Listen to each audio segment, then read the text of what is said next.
Hello there. We're here in the back room in Red Books. I've got Deirdre Barker with me, the chairperson of the Frederick Douglass Festival, which is running at the moment.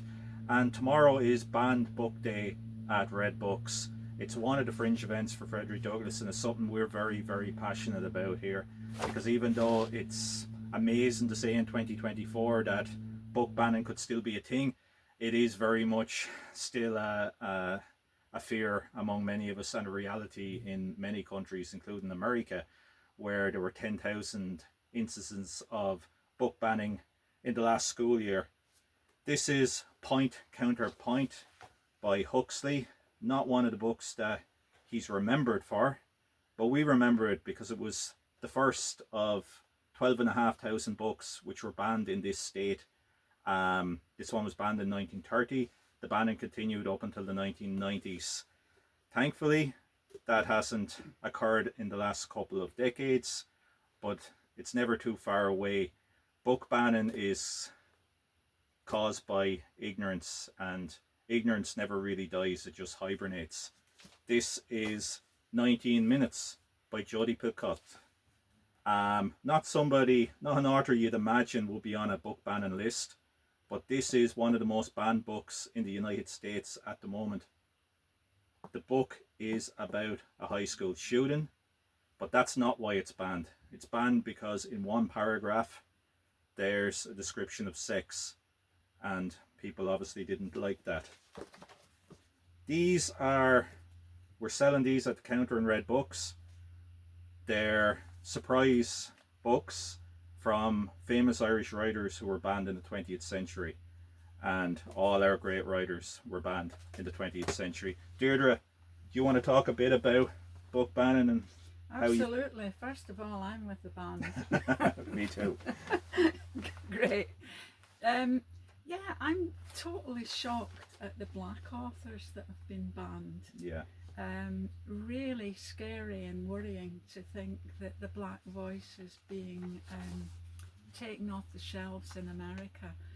I just know how much my life has been enriched by reading black authors like James Baldwin, Toni Morrison, Maya Angelou. How much my life has been changed by reading books like Of Mice and Men, John Steinbeck, with a black character. To Kill a Mockingbird, that lawyer with so much integrity, Atticus, defending the black man in that novel. The only possible reason for banning these books can be to eradicate the black voice. And it's shocking to think that here we are, we're having the Frederick Douglass Festival, and we're up against, the most powerful state in the world, really, that's now being overtaken by this horrendous closing down of free thought and free reading. And what happens in America, they say it happens here. Yeah. Down the line. Well, please God, it doesn't. Absolutely. So I'm with the band. Thanks, Wally, for what an amazing initiative this day is. It's so thought-provoking to consider what gets banned and why.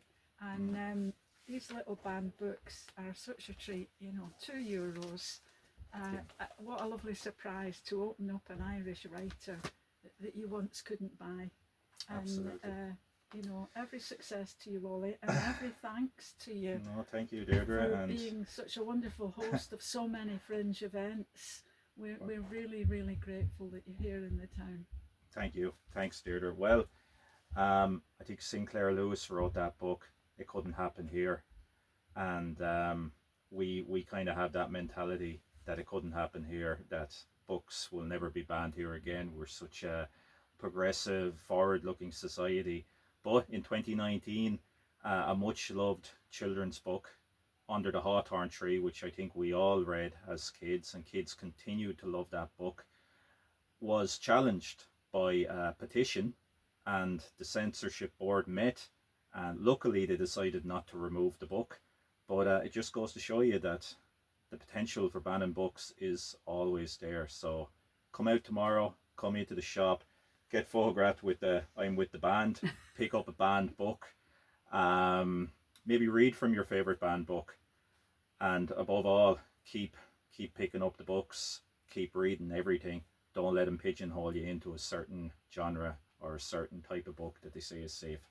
And pick up a flyer for the rest of the festival, Absolutely. which is happening this weekend, starting on the 22nd of November and running till Sunday. A whole variety of events, Palestine, climate justice, how to deal with the far right, militarism in Ireland. Great show on Saturday night, a handful of stars, and a super community food event on Sunday afternoon. You know, sit down and just get to know how much we've been enriched by the people who've come into our community, who are going to share food with us, share their stories, and let's put a positive spin on migration. Absolutely. So thanks. Everybody. Thanks, Deirdre.